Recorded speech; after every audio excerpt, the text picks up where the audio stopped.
Now, Batman games have come a hell of a long way in a very short space of time. Arkham Knight looks amazing. This new concept art for Arkham Knight is pretty spectacular. Oh man, but no, we're going back, crazy. Going back in time here to the 80s when Ocean's Batman was kind of seen as the best Batman game there'd ever been. Probably because it was the first Batman game there'd ever been. So this is on PS1, right? No, what are you talking about, you crazy fool? This is on Spectrum. Oh, of course, Spectrum. That 8-bit wonder. Yeah, the kind of campy style, owing more to kind of the 60s show than it did to anything else, any of the comics or anything. Yeah, it looks like Adam West Batman from the little eyebrows on his mask. Yeah, and those horrible dog things, whatever those are supposed to be. I do like the one color palette. It's always good, always good. I miss graphics like this. Yeah, and then we had years of terrible Batman games. Like the 16-bit era had a couple of decent ones, but then come like the 3D Revolution on PS1 onto PS2, it was all licensed. It was all dreadful. Like I can't remember a single good Batman game from around that time. Batman Begins here, and a couple of the others being particular stinkers. Oh yeah, I mean, I remember this game sucking royally. I think the last good Batman game I played before this was like a couple of the Mega Drive ones were good. Yeah. It was, Rise of the Joker or something. And then all throughout the PS1 and PS2, there was just nothing. No, was there? It was just people were basically trying to cash in on the license and missing the point of it entirely. And it wasn't until Rocksteady got its hands on the franchise and really started to turn it around, go with more of that kind of Chris Nolan gritty sort of Dark Knight style with it, that it really took off as a game. But the main key there was the kind of the combat system, which has now become the go-to combat system for third-person action games. Every pretty game. much. Yeah, the tone is one thing, but the reason that the Arkham games have been so good is because they play well. Yeah. You know?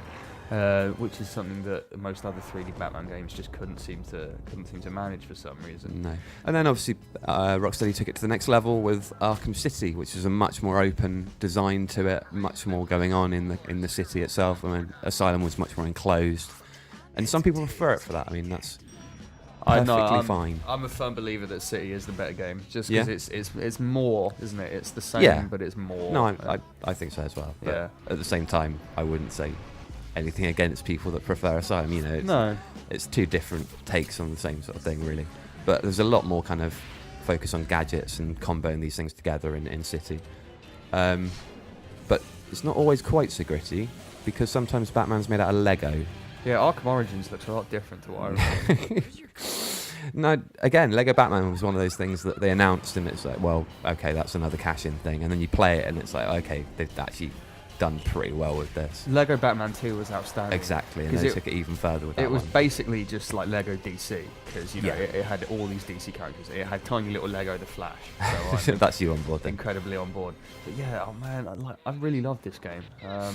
And then this is Arkham Origins. Yeah, which is, you know, arguably one game too far. This is the Gears of War Judgment, the God of War Ascension of the franchise. Kind of didn't really bring that much new to the table. Very much just a stopgap title, but you know, still really good because it's working with the same really good mechanics. Yeah, I mean, this game exists because Warner Brothers wanted to make some more money. They needed a Batman game that year, and Rocksteady were clearly busy working on this, the first next-gen Batman title, which is Arkham Knight, coming to PS4 later this year, which sounds to be much of the same as you're used to, but with a much bigger city to play around with, the Batmobile as well to drive around the city, so everything will be much bigger to accommodate that, and everything will tie together a lot neater as well, so you can kind of ping out of the Batmobile, go straight into gliding and stuff like that. Everything will combo together. It sounds a lot like Just Cause to me, which can only be a good thing. It's interesting because I didn't like Arkham Origins because it was simply more of the same.